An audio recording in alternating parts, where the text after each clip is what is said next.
आत्ता आपण आता कोरेगावच्या घटनेबद्दल बोललो, पण अशा कोणत्या घटना आहेत का की तुमच्या आयुष्यात घडलेल्या आहेत? माझ्यासोबत नाही घडलंय, पण मला मी ह्या क्षेत्रात असल्यामुळे बऱ्याच गोष्टी असतात. परवाच माझ्या एका स्टुडंटचा फोन आला. बरेच मुलं आमचे काश्मीरचे आहेत जे PMSSS थ्रू आमच्याकडे ॲडमिटेड आहेत इन्स्टिट्यूटला. त्याने मला सांगितलं, सर परसों हमने इंस्टाग्राम पे एक रील देखी और फ्लाइट के टिकट्स बुक्स किए और मुझे लगा ऑथेंटिक होगा. उसके रिव्यूज़ वगैरह पढ़े तो उसमें था कि टिकट बुकिंग्स थैंक यू के बहुत सारे मैसेज थे. तो मैंने गो थ्रू किया और वेरीफाई किया थोड़ा सा और उसको पैसे भेज दिए. बोला कितने पैसे भेजे? बोला 14,000 रुपीज़. बोला ठीक है. तो फिर क्या हुआ? तो बोला सर कुछ नहीं, उसने टिकट बुक किया और मुझे भेज दिया. तो मैं लग गया तैयारी को कि नेक्स्ट दिन मेरी शाम को 5 बजे फ़्लाइट थी. तो मैं आज पूरा सामान विमान पैक बिक करने को लगा और ये हो गया. और at the time of boarding मैं 2:30-3 बजे जब एयरपोर्ट पहुंचा तो मुझे एक मैसेज आया और मैसेज देख के मैं शॉक हो गया. बोला क्या मैसेज आया? वो बोला कि your ticket has been cancelled. कसं काय? म्हणजे याच्यात नेमकं असं झालं की माझ्या विद्यार्थ्याने त्या रील बघून थर्ड पार्टीला पैसे पे केले तिकीट बुक करण्यासाठी. याच्याकडून याचे ओळख, आधार कार्ड वगैरे सगळं मागून घेतलं. त्याने त्याच्या अकाउंटवरून तिकीट बुक केले आणि त्याला पाठवले. म्हणजे त्याच्याकडे सगळे अधिकार राहिले तिकीट कॅन्सल करण्याचे पण. आणि फ्लाईटच्या 2 तास पहिले एक 10% पैसे त्याचे कट झाले तिकिटातले आणि त्याला पूर्ण त्याच्या अकाउंटला रिफंड पण गेले पैसे. म्हणजे असे पण स्कॅम्स आजकाल वाढत चालले. म्हणजे ते पैसे पुढे गेलेच नाहीत, मिडलच्या माणसापर्यंत ते पैसे राहिले. तिकीट त्याने बुक केलं, तिकीट त्याने पाठवलं, पण फ्लाईटच्या अगोदरच त्याने ते कॅन्सल केलं आणि त्याने बुक केलं होतं तिकीट क्रिमिनलने, म्हणून त्याच्याच अकाउंटमध्ये ते पैसे रिफंड झाले. ओके, असा स्कॅम झाला. ओके. पण काय होतं की गोल्डन आवरचा रूल आपल्याला माहीत नाही आहे किंवा आपण विश्वास ठेवला. आता बघा ना तुम्ही, हा माइंड गेम खेळला ना क्रिमिनलने, की तुम्हाला पहिले विश्वासात घेतलं की 100% तुमची फ्लाईट मी बुक करून देतो, कमीत कमी अफोर्डेबल प्राईसमध्ये करून देतो. मग त्याने तुमच्याकडे पैशांची डिमांड केली, त्याने तिकीट बुक केलं, त्याने तुम्हाला तिकीटसुद्धा पाठवलं. म्हणजे तुम्ही निश्चिंत आहात, पण तुम्हाला माहिती नाही की उद्या तिकीट कॅन्सल होणार आहे. मग त्याने तिकीट कॅन्सल केलं. आणि अशा प्रकारचे धोके आहेत. म्हणजे क्रिमिनल आजकाल ट्रिमेंडस ट्रिक्स वापरतात क्राईम कमिट करण्यासाठी. ओके. नवीन नवीन पद्धती वापरल्या जातात. याच्यानं मला एक माझ्या मित्राचा एक किस्सा आठवला की तो कॉलेजला असताना अशी एक न्यूजपेपरमध्ये बातमी आली होती की एअरपोर्टवरती जागा सुटलेल्या आहेत. त्यांनी तो फॉर्म भरला, काही पैसे भरल्यानंतर त्यांचं कन्फर्मेशन झालं. कन्फर्मेशन झाल्यानंतर हे दोघंही खुश झाले आमचे मित्र. त्यांना काही त्यांची मेजरमेंट मागितल्यानंतर ना त्यांना सांगितलं गेलं की तुम्हाला एक लॅपटॉप मिळाला जाईल, तिथे मोबाईल मिळाला जाईल, तुम्हाला एक सेपरेट ऑफिस आहे आणि पूर्णपणे एअरपोर्टची जागा वगैरे सगळ्या काय गोष्टी दाखवल्या त्यांनी. त्यानंतरही त्यांनी पुन्हा पैसे भरले कन्फर्मेशनसाठी की तुमचं जॉईनिंग लेटर तुम्हाला मिळून जाईल म्हणून. ओके. ते सगळे पैसे भरल्यानंतर ना ज्या दिवशी त्यांचं जॉईनिंग होतं त्याच्या आदल्या दिवशी त्यांचा फोन बंद, ती वेबसाईट पण डिलीट झाली होती. म्हणजे असे काही किस्से माझ्या पण आयुष्यात, म्हणजे माझ्या मित्रांच्या आयुष्यात घडलेली ती. मी पहिले सुद्धा सांगितले तुम्हाला की कुठल्या आमिषाला बळी पडू नका. पहिले व्हेरीफाय करा, पहिले तुम्ही गो थ्रू करा, त्या गोष्टींचा सखोल अभ्यास करा आणि त्यानंतरच तुम्ही ट्रान्झॅक्शन्स करा. Job scams, consultancy scam, even matrimonial scam सुद्धा मी पाहिलेत. असे छोटे छोटे किस्से बरेच आहेत की साताऱ्यात सुद्धा बरेच किस्से आहेत. एक मुलगी आली माझ्याकडे रडत, सर म्हणली मला वाचवा सर, नाहीतर माझ्याकडे आत्महत्येशिवाय पर्याय नाही आहे. आणि मी थोडा घाबरूनच गेलो. म्हणलं झालं काय ते तरी सांग. तर ती म्हणली, आणि अत्यंत हुशार मुलगी होती ती. मी म्हणलं काय झालं मला सांग, तू शांत हो. तिला मी पहिले शांत केलं, तिला विचारलं झालं काय. सर म्हणली माझ्या गावी माझा एक मित्र होता आणि आम्ही रिलेशनशिपमध्ये होतो आणि त्याच्या मोबाईलमध्ये आमच्या दोघांचे काही फोटोज होते. तो आता मला ब्लॅकमेल करतो सर. तर ती इतकी रडत होती. तुम्ही विचार करा की एखाद्या मुलीचं चारित्र्य असेल किंवा एखादी अशी फोटो जर सोशल मीडियावर व्हायरल झाली कोणासोबतची तरी, तर किती बदनामी आहे, त्या आई वडिलांची किती बदनामी आहे, अख्खं कुटुंब बर्बाद होईल किंवा त्याचे पर्सनल लॉस तर आपल्याला कळतंच की ती शेवटी आत्महत्या करायला निघाली होती. मी तिला थांबवलं. इथले सायबरचे PI होते, त्यांना फोन केला, ॲनॉनिमस केस रजिस्टर्ड केली, त्या मुलाला पकडण्यात आलं, त्याचे मोबाईल घेऊन फॉर्मॅट्स करण्यात आले, मोबाईल जप्त करण्यात आले, अदर सोशल मीडिया प्लॅटफॉर्मवर त्याचे फुटप्रिंट्स इन्व्हेस्टिगेट करण्यात आले. जिथे जिथे आम्हाला वाटलं की याने मेसेज केले असतील, मेल थ्रू केले असतील, ते सगळे त्याचे अकाउंट्स आम्ही फ्रीज करून टाकले. आणि आजपर्यंत त्याच्यावर कन्व्हिक्शन झालं आणि तो आज पण जेलमध्ये आहे. म्हणजे असे खूप हिनियस क्राईम्स आपल्याकडे होताना पाहतो. मला असं वाटतं की आपल्या देशातल्या प्रत्येक मुलीपर्यंत हा मेसेज गेला पाहिजे, प्रत्येक स्त्रीपर्यंत, की सोशल मीडिया प्लॅटफॉर्म्सचा वापर अतिशय जागरूकपणे केला पाहिजे. मग ह्या जगामध्ये कोणीच सिक्युअर नाही आहे, फार सिरियस आहे. आणखी काही किस्से आहेत बरेच की सांगताना सुद्धा अंगावर शहारे येतात माझ्या, की व्हिडिओ कॉल चालू असताना आमच्या एका मुलीने आत्महत्या केली. म्हणजे काय लेवलचं टॉर्चर, काय लेवलचं हरासमेंट, काय लेवलची सायकोलॉजी झाली असेल की तुम्ही पुढच्याला काय दाखवण्याचा प्रयत्न करताय की मी आत्महत्या करते. जी केस आता न्यायप्रविष्ट आहे, कुणावर गुन्हा सिद्ध झालेला नाही आहे, पण प्राथमिक जी माहिती माझ्यापर्यंत आली त्या याच्यावर बोलतो मी. आता म्हणजे बरेच असे केसेस आहेत. अशा बातम्या आता कुठे पुढे येत चाललेत. हो, पण ज्या काही घटना घडल्यात ती बातमी आजपर्यंत पुढे आलीच नाही. कोण फार शोकांतिका ही आहे सर की प्रत्येकजण जाऊन सायबर क्राईम रिपोर्ट करत नाही. म्हणजे 5, 10, 15, 20 हजार रुपयांसाठी किंवा मिड लॉस असेल, लो लॉस असेल तर दुर्लक्ष करतात, जाऊ दे, गेले ते गेले म्हणतात. पण मला हेच सांगायचं आहे की तुम्हाला असं ज्या क्षणी वाटेल की माझ्यासोबत काहीतरी स्कॅम झालेला आहे, माझ्यासोबत कुठला तरी सायबर क्राईम झालेला आहे, तर तुम्ही तात्काळ 1930ला फोन केला पाहिजे सर. मी तर म्हणेल की आत्ता झालं आणि तुम्हाला कळालं की माझ्यासोबत स्कॅम झाला की लगेच तुम्ही फोन केला पाहिजे सर. तर त्यामध्ये थोडीशी चान्सेस वाढतात की तुमचे पैसे, तुमचा लॉस रिकवर करता येईल. सर, आता सायबर सिक्युरिटीची गरज नक्की कोणाकोणाला आहे? सायबर सिक्युरिटी म्हणजे सर की आपल्याला अनऑथराइज्ड ॲक्सेसपासून वाचवते. म्हणजे ते तुमचे कम्प्युटर असतील, कम्प्युटर नेटवर्क्स असतील, फोन असेल, डेटा असतील किंवा माणसं असतील, त्यांना अटॅक्सपासून, अनऑथराइज्ड ॲक्सेसपासून आणि होणाऱ्या डॅमेजपासून वाचवणं म्हणजे सायबर सिक्युरिटी. आणि मग ह्या नेटवर्क्स, कम्प्युटर्स, डेटा, माणसं, त्यांची information, online transactions, electronic commerce जे वाढत चालले आता, आणि ह्यामध्ये ज्यांच्याकडे डेटा आहे त्याला प्रत्येकाला सायबर सिक्युरिटीची गरज आहे. म्हणजे प्रामुख्याने यामध्ये बँक असतील, hospitals, schools, colleges, corporate houses, सरकारी सगळे ऑफिसेस, ह्या सर्वांना सायबर सिक्युरिटीची गरज आहे. आता सर, मी बरेच वेळा असं बघितलं आहे की आपण मोबाईलवरती काय बोलतोय किंवा तो काय ऐकतोय ह्याच्या रिलेटेड सगळे फोटोज, व्हिडिओज येतात. तर हे काय प्रकारे नक्की? फार सोपं आहे सर. आपण ह्याबद्दल फार एज्युकेटेड नाही आहे, सामान्य माणसं तरी. म्हणजे एखादा जेव्हा ॲप आपण इन्स्टॉल करतो त्यावेळेस तो ॲप आपल्याला विचारतो की may I use your gallery, may I use your location, may I use your contact. तर आपण ॲग्री करत तो इन्स्टॉल करतो. म्हणजे आपण स्वतः थर्ड पार्टीला आपल्या मोबाईलमधला डेटा वापरण्याची अनुमती देतो. सर, तुम्ही ॲक्सेप्ट केला, तुम्ही ॲग्री केल्यात सगळ्या टर्म्स अँड कंडिशन की पुढची थर्ड पार्टी तुमच्या मोबाईलमधून त्या सगळ्या गोष्टी वापरू शकते.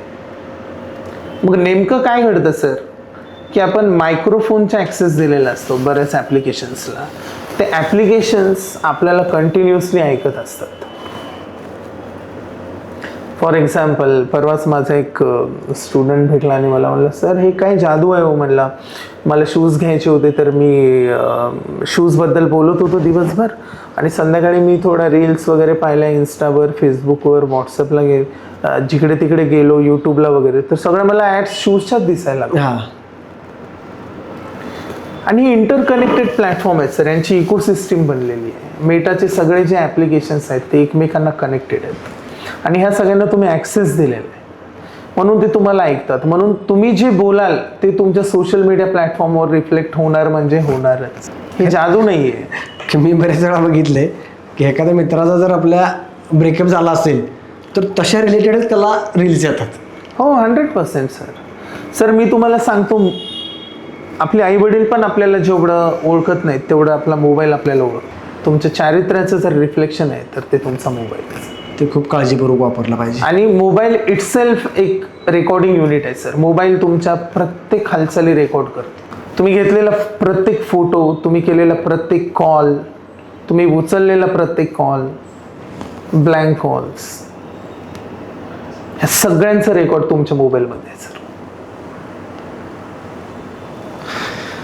म्हणून आपल्या मोबाईल वापरणं, फार व्यवस्थित वापरणं, हाताळणं फार महत्त्वाचं आहे आजकाल. आता मी एक असा विषय आहे की आपण व्हॉट्सअपमधून एखादा SMS डिलीट केला किंवा काही फोटो डिलीट केला तर तो पुन्हा रिकवर करता येतो?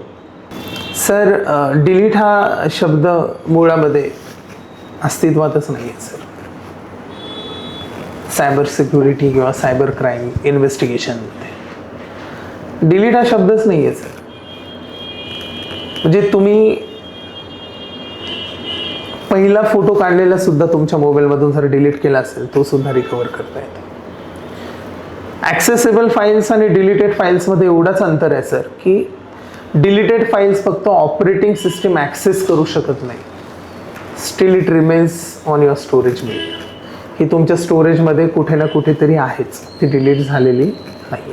आता व्हॉट्सॲप वापरताना नेमकी गल्लत काय होते सर की आपण चॅट क्लिअर करतो, आपण चॅट डिलीट करतो. पण जर कुठे लिगली आपण अडकलो असेल, कुठल्या गुन्ह्यामध्ये आपल्यावर काही संशयित म्हणून आपल्याला पकडलं असेल आणि जर इन्व्हेस्टिगेटिंग एजन्सीने आपल्या व्हॉट्सअप चॅट जर डिमांड केले असतील व्हॉट्सअपला, तर 100% व्हॉट्सअपच्या सर्व्हरवर तुमचा पूर्ण चॅटच्या रेकॉर्डिंग्स अवेलेबल आहेत आणि इन्व्हेस्टिगेशन पर्पजसाठी व्हॉट्सअप त्यांना चॅट्स प्रोव्हाइड करतं. ओके, पण ही ऑथॉरिटी फक्त सायबरला आहे ना? ही अथॉरिटी फक्त इन्व्हेस्टिगेशन ऑफिसरला आहे की फक्त इन्व्हेस्टिगेट करतानाच ते वापरू शकतात. आणि त्यामध्ये सुद्धा गुन्ह्याची तीव्रता किती आहे ह्यावर हे अवलंबून असतं. म्हणजे ह्यामध्ये काय होतं की ब्रीच ऑफ प्रायव्हसी होते.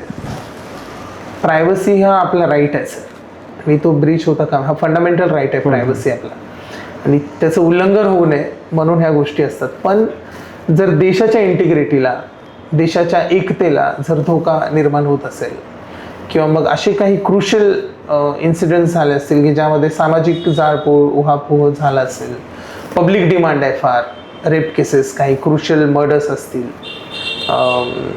तर अशा केसेसमध्ये व्हॉट्सअपच्या चॅट्सचं ॲनालिसिस 100% केलं जातं. सर, आता स्कायलाईनच्या माध्यमातून मुलांना पण काय शिकवलं जाणार आहे? सर, मला प्रथमतः हे सांगण्यात आनंद वाटेल की Skyline centre of excellence in cyber security and forensics हे केवळ एक हायस्किल ट्रेनिंग सेंटर नसून विद्यार्थ्यांना उद्योगासाठी तयार करणे हे त्याची थीम आहे sir centre of एक्सलन्सची.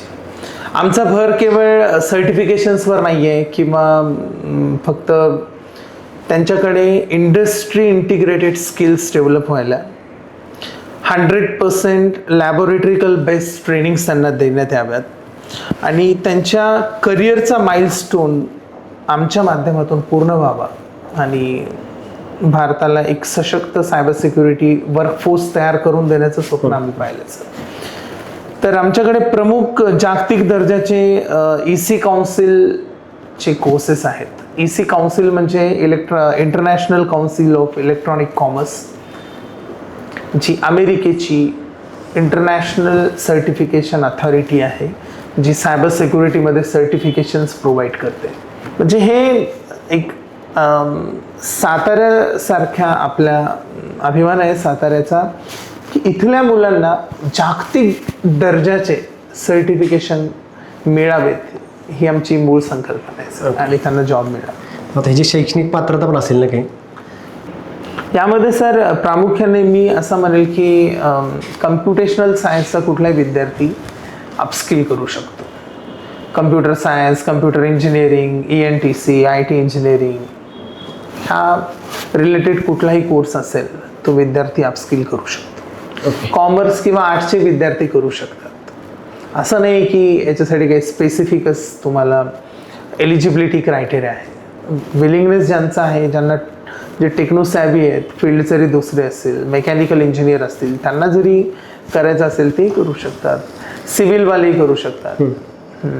Okay sir, आपण गप्पांच्या शेवटच्या टप्प्यात येतोय आता. आता हा एपिसोड जे आत्ता इच्छुक मुलं बघतात त्या मुलांना तुम्ही काय सांगाल? एकच गोष्ट सांगेल की आज आपण एका अशा काळात जगत आहोत जिथे प्रत्येक व्यक्ती डिजिटल आहे. आपल्या हातातील मोबाईलमध्ये आपले बँक खाते, एज्युकेशन, प्रोफेशन, आपल्या काही आठवणी, आपली आयडेंटिटी एक सिक्युअर आहे. त्यामुळे सायबर सिक्युरिटी ही फक्त IT इंडस्ट्रीची किंवा यांची जबाबदारी असं म्हणता येत नाही. ही प्रत्येक नागरिकाची जबाबदारी आहे. आणि त्यामुळे स्कायलाईन सेंटर ऑफ एक्सलन्सच्या मध्ये आमचं ध्येय फक्त कोर्स शिकवणं नाही, तर प्रामाणिक, एक स्किलफुल आणि एक रिस्पॉन्सिबल सायबर सिक्युरिटी प्रोफेशनलची वर्कफोर्स बनवणं आहे. आम्हाला अशा विद्यार्थ्यांना घडवायचं आहे जे केवळ स्वतःचं करिअर घडवणार नाहीत, तर ते समाज असेल, इंडस्ट्रीज असतील किंवा नॅशनल डिजिटल सिक्युरिटीमध्ये आपलं योगदान देतील. ओके. आणि मला एक विद्यार्थ्यांना आव्हान आहे की विद्यार्थ्यांनो, भविष्याची वाट पाहू नका, भविष्य घडवा. मुलांना फक्त पदवी देऊन आजकाल उपयोग नाहीये सर. मुलांमध्ये त्या जागतिक दर्जाचे कौशल्य किंवा ते स्किल सेट आपण त्यांना दिले पाहिजेत.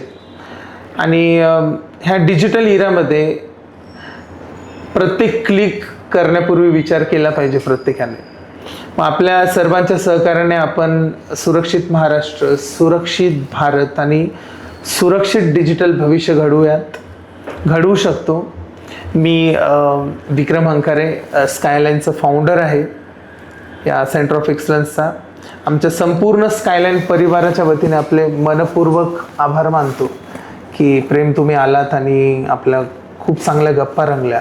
आणि मला ह्या माध्यमातून विद्यार्थ्यांना आणि पालकांना जागरूक करण्यासाठी मी आज एक अपील करेल की कुठलेही पालक असतील त्यांना आज मेंटरिंगची गरज आहे. मुलांना स्टुडंट काउन्सिलिंगची गरज आहे. प्रेम, मी पाहतो, मी जवळजवळ 12 वर्ष या प्रोफेशनमध्ये, की पालकांना माहीतच नसतं की मुलगा आपला काय करतोय किंवा त्याला करायचं काय. मुलांकडे त्यांचे रोडमॅप तयार नसतात. मुलांना माहीत नसतं 3rd इयरला गेल्यावर सुद्धा की त्याला पुढे MSc कशात करायचं किंवा MSc करायचंय का नाहीये. त्याला माहीत नाही की जगामध्ये चाललंय काय, आता गरज कशाची आहे, नीड कशाची आहे. मग ह्या गरज पूर्ण करण्यासाठी आपण केलं पाहिजे काय हे त्यांना माहीत नाही. मी स्कायलाईन सेंटर ऑफ एक्सलन्सच्या वतीने साताऱ्यातील प्रत्येक विद्यार्थ्यांना आणि त्यांच्या पालकांना आवाहन करतो की तुम्हाला तुमचा भविष्याचा रोडमॅप बनवायचा असेल तर काउन्सिलिंगसाठी फ्री ऑफ कॉस्ट प्रत्येक विद्यार्थ्यासाठी, पालकांसाठी स्कायलाईन सेंटर ऑफ एक्सलन्सचे दरवाजे उघडे असतील. सर, आज आपण इथेच थांबूया. मला तुमच्याकडून सायबरबद्दल भरपूर माहिती मिळाली, त्याबद्दल खरंच धन्यवाद. Thank you so much. तर मित्रांनो, आज आपल्याला हंकारे सरांच्याकडून सायबरबद्दल खूप महत्त्वपूर्ण माहिती मिळाली. आज आपण इथेच थांबूया आणि पुन्हा भेटूया प्रेम डायरीतील नवीन पानावरती. तोपर्यंत आनंदी राहा आणि आनंदी जगा.